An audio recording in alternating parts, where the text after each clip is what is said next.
وقال تعالى والسابقون الأولون من المهاجرين والأنصار والذين اتبعوهم بإحسان رضي الله عنهم ورضوا عنه وأعد لهم جنات تجري تحتها الأنهار خالدين فيها أبدا ذلك الفوز العظيم আল্লাহ রাব্বুল আলামিনের দরবারে শুকরিয়া আদায় করি যে মহান আল্লাহ তাআলা আবারও আমাদেরকে এক সপ্তাহ পরে জুমার সালাত আদায়ের উদ্দেশ্যে মসজিদে উপস্থিত হওয়ার সুযোগ করে দিয়েছেন।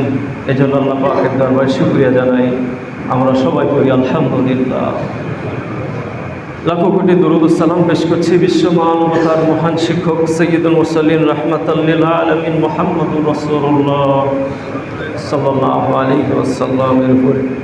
সম্মানিত উপস্থিতি, যে সমস্ত ব্যক্তিবর্গরা দুনিয়ার বিনিময়ে জান্নাত ক্রয় করে নিয়েছিলেন সেই সমস্ত ব্যক্তিদের কিছু কথা আজকে আলোচনা করব ইনশাআল্লাহ, যাদের ব্যাপারে আল্লাহ তাআলা কোরআনে কারিমের মধ্যে আলোচনা করেছেন। সূরা আত-তাওবার 100 নম্বর আয়াত। এখানে বলা হয়েছে ওয়াস-সাবিকুনাল আউয়ালুনা মিনাল মুহাজিরিনা ওয়াল আনসার,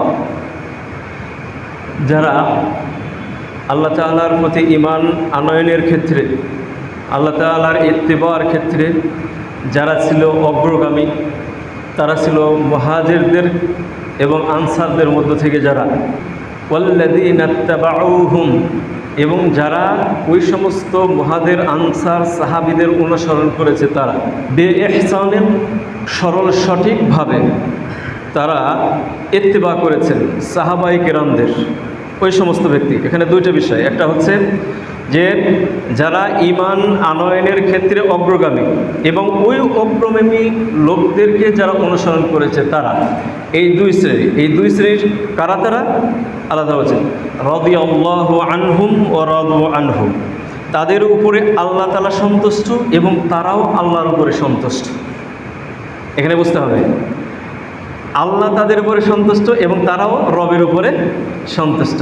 এখন প্রতিদানটা আল্লাহ তাআলা কি দিবেন? আল্লাহ তাআলা বলছেন ওয়া আ'আদ্দা লাহুম জান্নাতিন তাজরি তাহতাহাল আনহার খালিদিনা ফিহা আবাদা।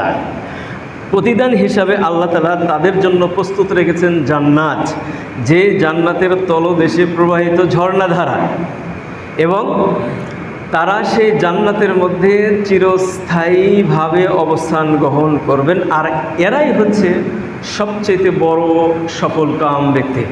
ওয়াস-সাবিকুনাল আউয়ালুন মিনাল মুহাজিরিন ওয়াল আনসার, যে অগ্রগামী ব্যক্তি, এই অগ্রগামী ব্যক্তি কারা আসলে? তো এই বিষয়টা নিয়ে মুফাসসিরদের মধ্যে কয়েকটা মত রয়েছে। তো সাবিকুনাল আউয়ালুন দ্বারা বোঝানো হয়েছে যে সাহাবীদের মধ্যেও যারা অগ্রগামী, এখানে সাহাবীদের মধ্যে দুইটা ক্যাটাগরি রয়েছে। একটা হচ্ছে সাহাবীদের মধ্যে যারা অগ্রগামী, তারা কারা? তারা এখানে কয়েকটা মত, যেমন কেউ বলেছেন যারা কেবলা, দুই কেবলা পেয়েছে কেবলা পরিবর্তনের আগে, এটা বলা হয়েছে। কেউ বলেছে হুদাইবিয়ার সন্ধির পূর্বে যারা হিজরত করেছে, কেউ বায়াতে রেদওয়ানে যারা অংশগ্রহণ করেছে, কেউ বলেছেন বদরের যুদ্ধে যারা অংশগ্রহণ করেছে, তাদেরকে বলা হয়েছে সাবিকুনাল আউয়ালুন। যদি এখানে আমরা ধরি মিনাল মুহাজিরিন ওয়াল আনসার, মাদ্রাসা ছাত্র যারা, তোমরা একটু বুঝবা, এখানে মিনটা মিন তাবাঈদ বোঝানো হয়েছে, বাদু বলা হয়েছে। যদি আমরা বাদ ধরি তাহলে আমরা ধরবো সাহাবায়ে কেরামদের মধ্যে দুইটা ক্যাটাগরি। একটা হচ্ছে সাহাবীদের মধ্যে যারা অগ্রগামী, ওই সমস্ত সাহাবায়ে কেরাম। এরপরে বলা হয়েছে ওয়াল্লাযীনা তাবাউহুম বিইহসানিন, যারা সঠিকভাবে ওই অগ্রগামীদের অনুসরণ করেছে।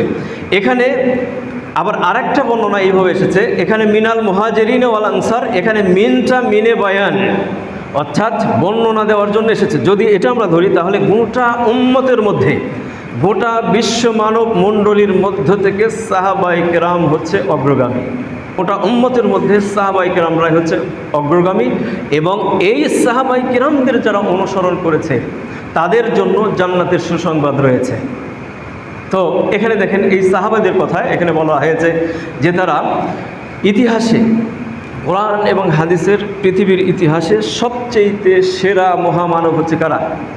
নবী রাসূলদের পরে সাহাবায়ে কেরামদের স্থান।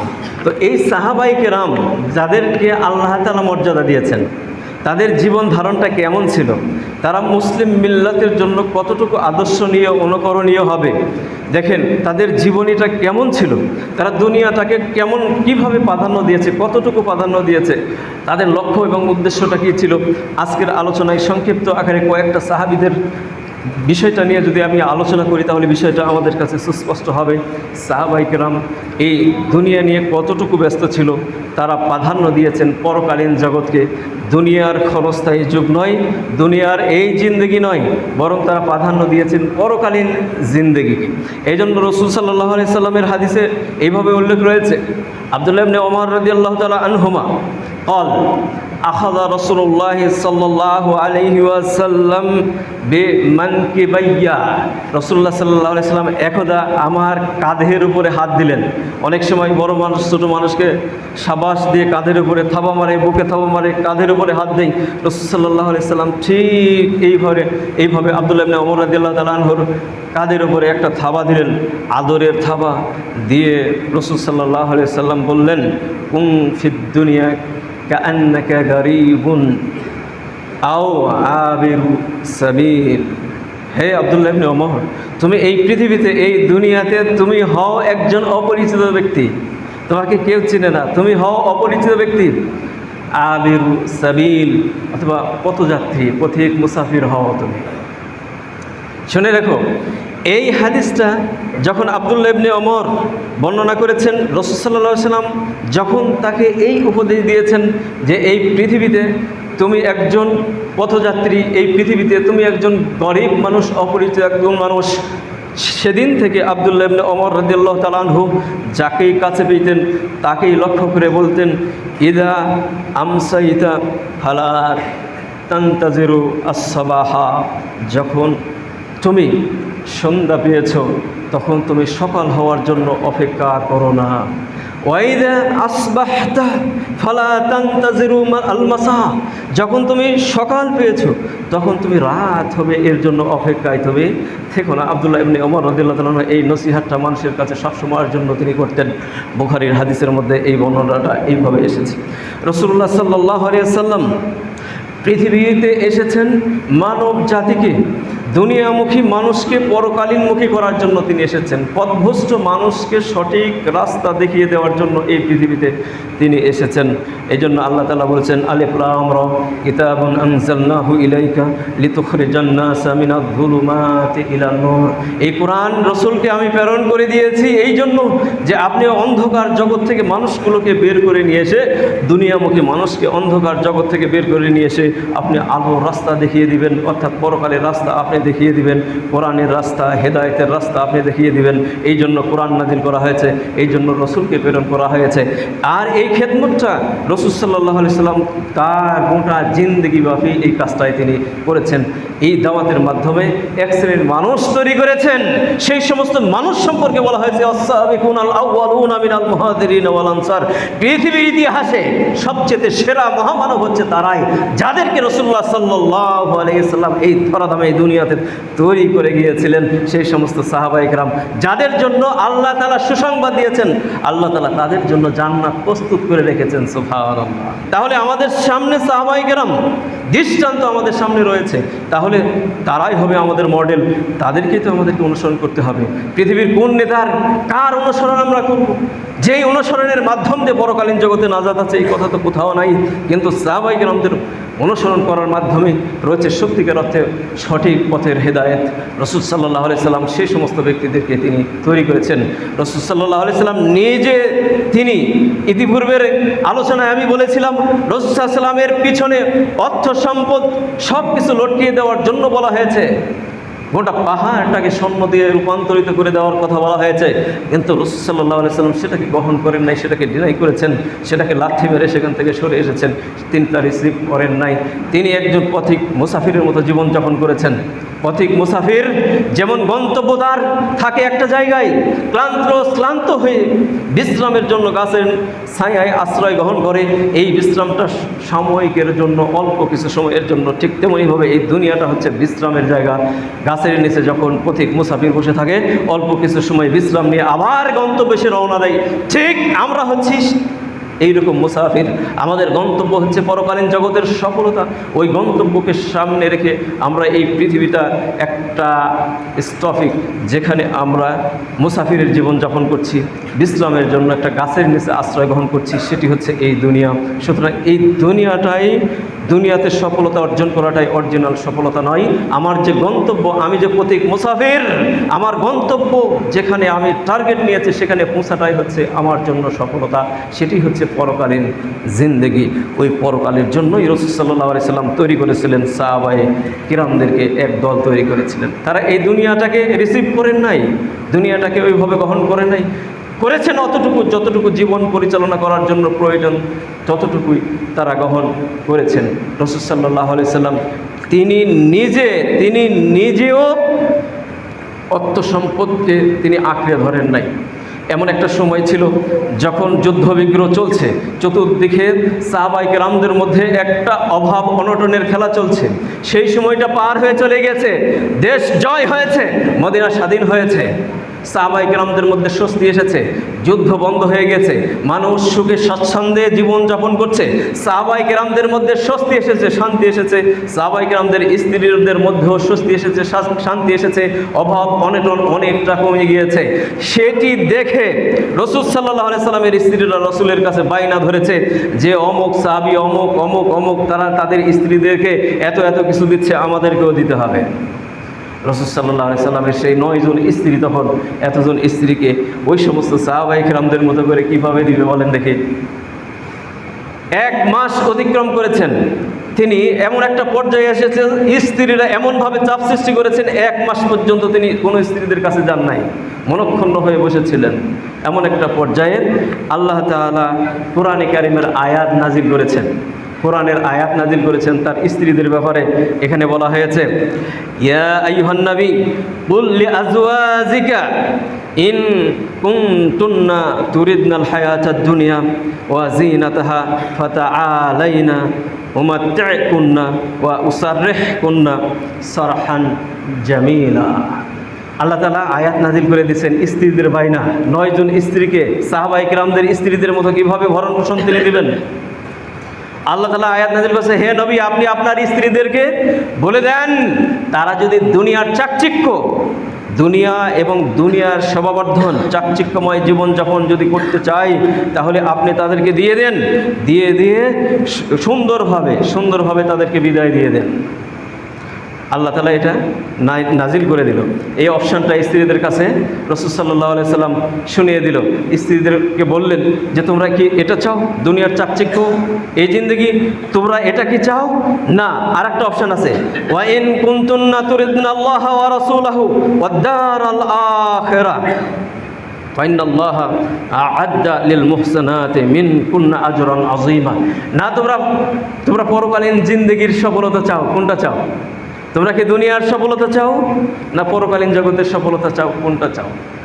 রাসূল সাল্লাল্লাহু আলাইহি সাল্লাম তার স্ত্রী আয়েশা সিদ্দিকা রাদিয়াল্লাহু তাআলা আনহাকে বললেন যে তোমাকে আমি বলছি তুমি তোমার বাবার সাথে পরামর্শ করো, তোমার বাবার সাথে পরামর্শ করে সুস্থ মস্তিষ্কে সুন্দরভাবে সিদ্ধান্ত নাও, তুমি কি আমার সাথে থাকবা না সুন্দরভাবে বিদায় নিয়ে চলে যাবা। আয়েশা সিদ্দিকা রাদিয়াল্লাহু তাআলা আনহা এই আয়াতটা শোনার পরে কান্না করে দিলেন আর বলছেন, ইয়া রাসূলুল্লাহ আপনি যখন বলছেন এটা যদি আমার আব্বাকে যদি আমি বলি তাহলে আমার মতটা কি আমার আব্বা মেনে নেবে? কখনোই মেনে নেবে না। সুতরাং আপনার উপরে যে আয়াতটা নাজিল হয়েছে আলহামদুলিল্লাহ শুকরুলিল্লাহ, আমি এটা মেনে নিলাম। বাকি স্ত্রীরা যখন শুনলেন যে এই ব্যাপারে আয়াত নাজিল হয়েছে সঙ্গে সঙ্গে তারা স্যালেন্ডার করলেন, দুনিয়ার এই জীবন অভাব অনটন এটাকে তারা প্রাধান্য দিয়ে রাসূল সাল্লাল্লাহু আলাইহি সাল্লামের সাথে থাকার জন্য প্রতিজ্ঞাবদ্ধ হলেন। তিনি রাসূল সাল্লাল্লাহু আলাইহি সাল্লামের সামনে ঘোষণা করে দিলেন। দেখেন দুনিয়ার চাকচিক্যের ব্যাপারে রাসূল সাল্লাল্লাহু আলাইহি সাল্লামের জিন্দেগি কেমন ছিল। রাসূল সাল্লাল্লাহু আলাইহি সাল্লাম কোনো একটা দিনে তার অভাব অনটনের সময়ে, কোনো একটা দিনে রাতের গভীরে অথবা দিনের দুপুরে যে কোনো একটা সময় হবে, এখানে রাতটা উল্লেখ নাই, দিনও উল্লেখ নাই, গভীর শব্দ ব্যবহার করা হয়েছে। তিনি ঘর থেকে বের হয়ে গেলেন। কেন বের হয়ে গেলেন? যে রাসূল সাল্লাল্লাহু আলাইহি সাল্লাম এমন অবস্থায় ঘর থেকে বের হয়ে গেলেন যে ক্ষুধার যন্ত্রণায় তিনি আর সইতে পারছেন না, পেটে পাথর বাঁধা আছে, এই অবস্থায় তিনি ঘর থেকে বের হয়ে গেছেন। রাস্তার মাঝে গিয়ে আবু বকর সিদ্দিক রাদিয়াল্লাহু তাআলা আনহুর সাথে দেখা। আবু বকর বলছে, আবু বকর এই ভর দুপুরে অথবা গভীর রজনীতে, আবু বকর তুমি এখানে কি করছো?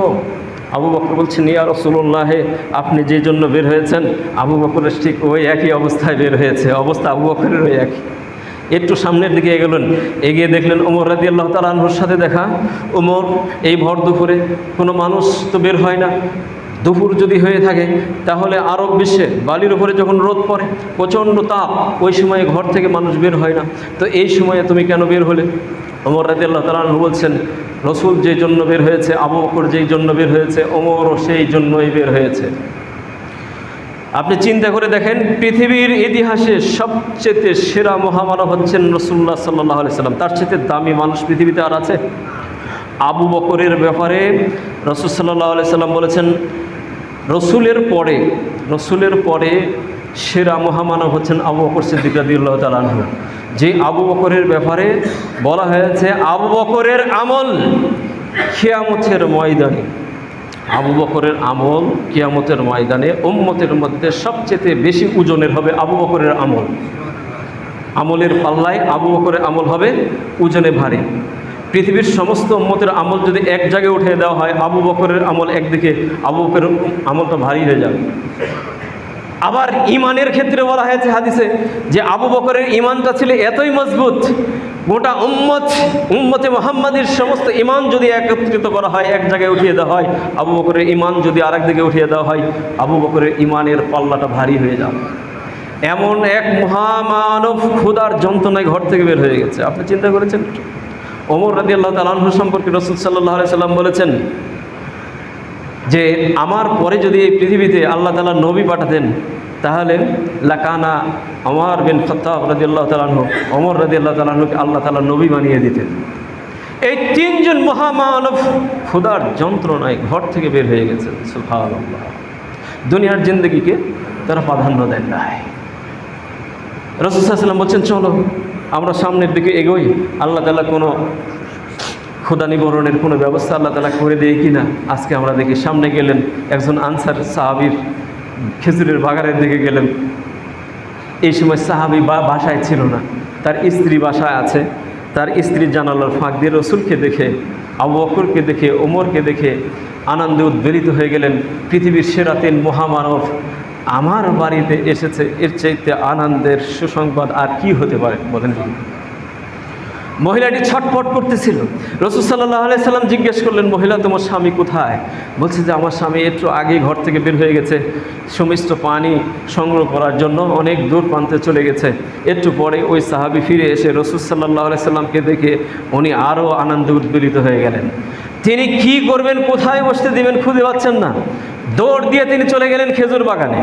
পাকা, অর্ধপাকা, কাঁচা কয়েক পদের খেজুর উঠে নিয়ে আসলেন। রাসূল সাল্লাল্লাহু আলাইহি ওয়াসাল্লাম বলছেন যে তুমি পাকা বাদ দিয়ে কাঁচাগুলো উঠাইলে কেন? পাকাগুলো নিয়ে আসতে। ইয়া রাসূলুল্লাহ, আপনার জন্য নিয়ে এসেছি, যেটা পছন্দ হয় সেটা আপনি খান, আপনারা খান। এরপরে সাহাবী তাড়াহুড়া করতেছিল, একটা ছাগল ছিল তার বাসায়, ওই ছাগলটা নিয়ে যাচ্ছেন। রাসূল বলছেন, ওই ছাগলের বাচ্চা আছে কিনা, যদি বাচ্চা থাকে তাহলে ওটা নিয়ে যেও না। এখান থেকে হাদিসের বেশ কিছু শিক্ষা আছে। এরপরে ছাগলটা নিয়ে গেলেন, জবহ দিলেন, খাবার তৈরি করা হলো। তিনজন মহামানব সেখানে খাবার খাইলেন। খাবারের প্লেট একবারে খাবার শেষে রাসূল সাল্লাল্লাহু আলাইহি ওয়াসাল্লাম আবু বকর ওমরকে লক্ষ্য করে বলছেন, সুম্মা লাতুসআলুন্না ইয়াউমা ইদিন আনিন নাঈম। আবু বকর, ওমর শুনে রাখো, আজকে আমরা অনাহারে বাসা থেকে বের হয়ে গিয়েছি, আল্লাহ তাআলা আমাদেরকে নিয়ামত দান করেছে, পেট পূর্তি করে আমরা খেয়েছি। আবু বকর, ওমর, এর জন্য পরকালীন জগতে আমাদেরকে জবাবদিহি করতে হবে। আল্লাহ তাআলা এই নিয়ামত সম্পর্কেও সেদিন প্রশ্ন করবে। তাহলে বলছিলাম যে পৃথিবীর ইতিহাসের সর্বশ্রেষ্ঠ মহামানবদের অবস্থা হচ্ছে এই, এরাই হচ্ছে কিন্তু আমাদের অনুকরণীয়, অনুসরণীয়, আমাদের জন্য মডেল, তাই না? আমাদের জন্য মডেল কারা? নবী রাসূলরা। আর এই নবী রাসূলরা এক পদের এই সমস্ত সাহাবায়ে কেরামদেরকে তৈরি করেছেন।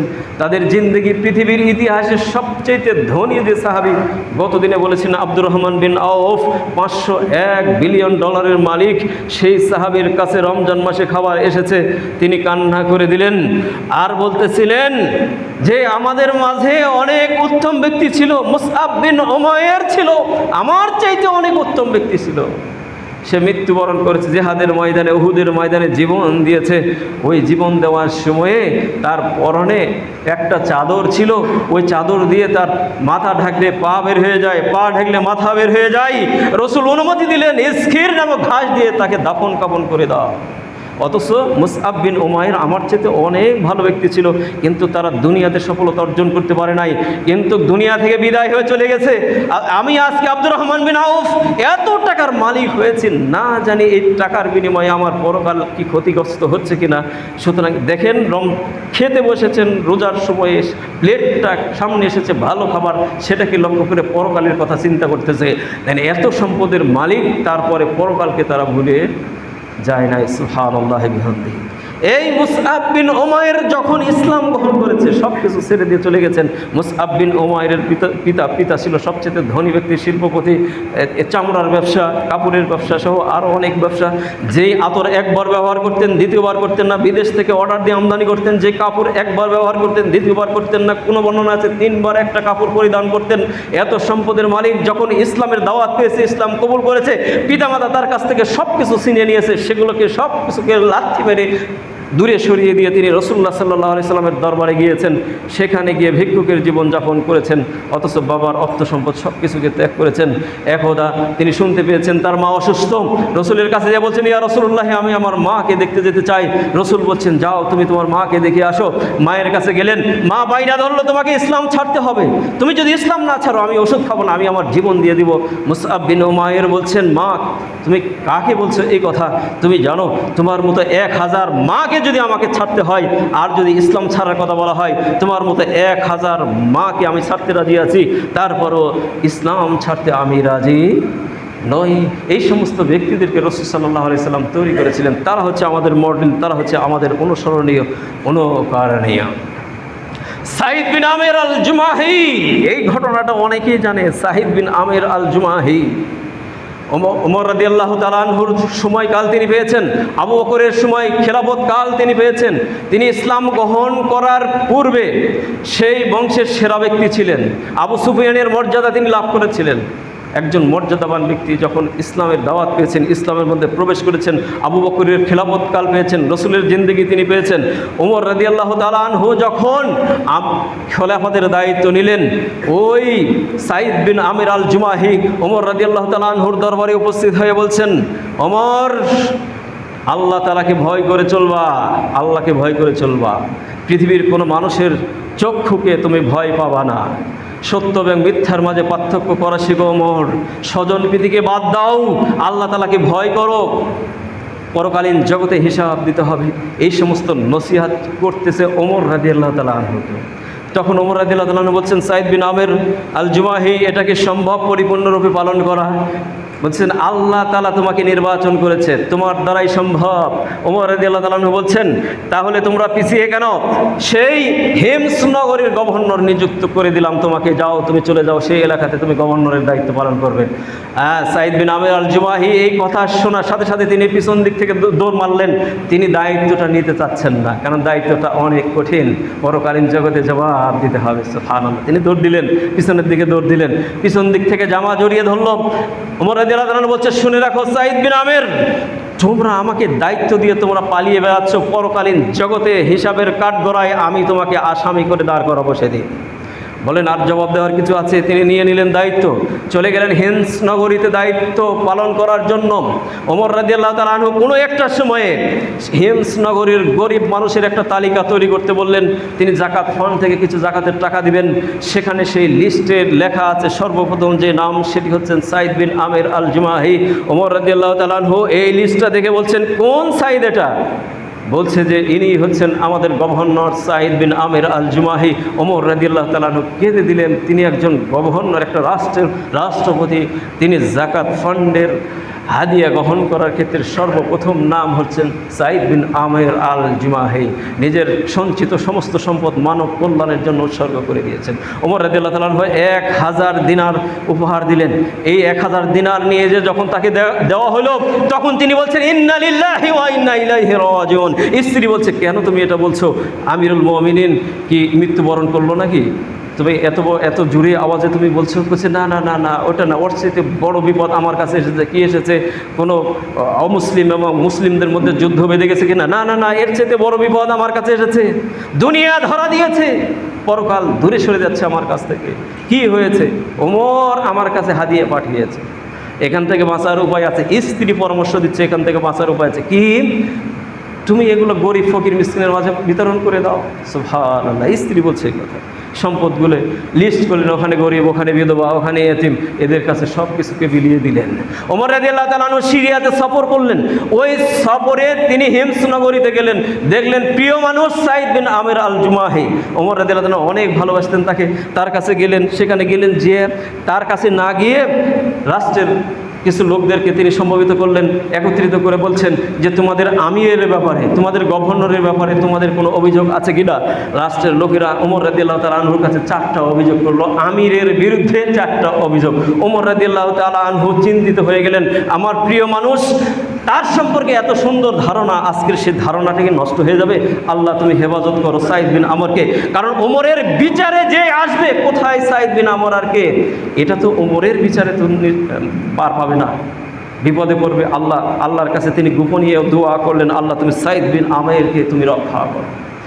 রাষ্ট্রের লোকদেরকে একত্রিত করলেন, সাইদ বিন আমরকে এক পাশে দাঁড় করালেন, বললেন বলো তোমাদের কি অভিযোগ, বলো কি অভিযোগ। একজনে দাঁড়িয়ে বলছেন, আমিরুল মুমিনিন, আমাদের গভর্নর মাসে একদিন আমাদের সামনে উপস্থিত হয় না। হ্যাঁ, ওমর রাদিয়াল্লাহু আনহু বলছেন, তাহলে বলো তুমি কেন মাসে একদিন মানুষের সামনে তুমি আসো না? তিনি বলছেন, আমিরুল মুমিনিন, আমার জনগণ যদি এই প্রশ্ন না করতো তাহলে কোনো দিনের জন্য এটা আমি প্রকাশ করতাম না। কারণ হচ্ছে এই, আমার স্ত্রী অসুস্থ, বাড়িতে অনেকগুলো সন্তান ছেলে মেয়ে আছে, তাদেরকে প্রস্তুত করে রান্নাবাড়ি করতে একটু দেরি হয়ে যায়, এই জন্য আমার মাঝে মাঝে একটু দেরি হয়। দ্বিতীয় অভিযোগ হচ্ছে, আমাদের আমিরুল মুমিনিন মাসে একদিন অফিসে আসেন না। তিনি জিজ্ঞেস করলেন, সাইদ কেন একদিন তুমি অফিসে আসো না?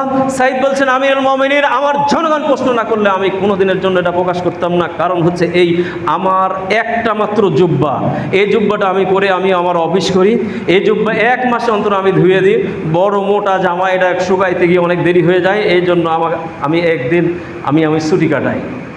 এরপরে তৃতীয় প্রশ্ন হচ্ছে, তো আমিরুল মুমিনিন, আমাদের গভর্নর রাতের বেলায় আমাদের ডাকে সাড়া দেয় না।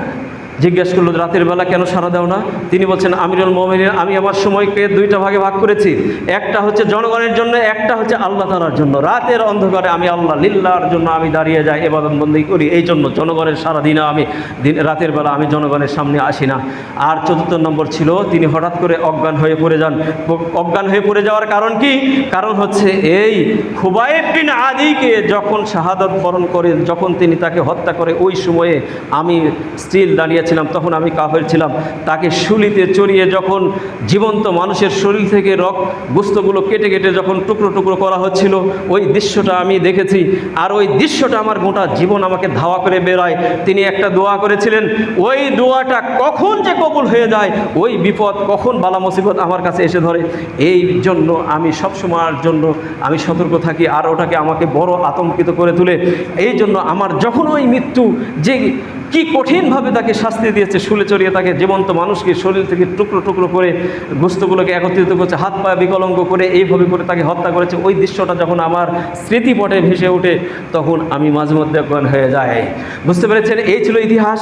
আমি পরবর্তী খুতবায় ইনশাআল্লাহ এখান থেকে বাকিটা আলোচনা করব, যে যারা দুনিয়ার বিনিময়ে জান্নাত ক্রয় করেছিল, তারাই হচ্ছে আমাদের মডেল, তাদেরকে ফলো করতে হবে, তারা দুনিয়াতে কীভাবে চলেছেন। ইনশাআল্লাহ বাকি আলোচনা পরবর্তী সময় আমি করবো ইনশাআল্লাহ। আকুলু কাউলি হাযা আস্তাগফিরুল্লাহ লি ওয়া লাকুম ওয়া লিসাইরিল মুসলিমিনা ওয়াল মুসলিমাত ফাস্তাগফিরুহু ইন্নাহু হুয়াল গফুরুর রহিম। আলহামদুলিল্লাহি আলা ইহসানিহি ওয়া শুকরু লাহু আলা তাওফীকিহি ওয়া ইমতিনানিহি। আশহাদু আল্লা ইলাহা ইল্লাল্লাহু ওয়াহদাহু লা শারীকা লাহু তা'যীমান লিশানিহি ওয়া আশহাদু আন্না মুহাম্মাদান আবদুহু ওয়া রাসূলুহু। ইয়া ইবাদাল্লাহ ইত্তাকুল্লাহ ওয়া লা তামুতুন্না ইল্লা ওয়া আনতুম মুসলিমুন ওয়া আ'তাসিমু বিহাবলিল্লাহ।